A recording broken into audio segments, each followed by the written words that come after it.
விடிஞ்சு போய் 1/2 மணி நேரம் ஆச்சு, இன்னும் தூங்கிட்டு இருக்கா? ஏய் பவானி, பவானி, எந்திரி, நேரமாச்சு பாரு, எந்திரி.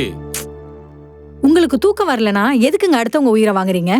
நிம்மதியா கொஞ்சமாச்சும் தூங்க விடுறீங்களா? சும்மா நோய் நோயின்னுட்டு.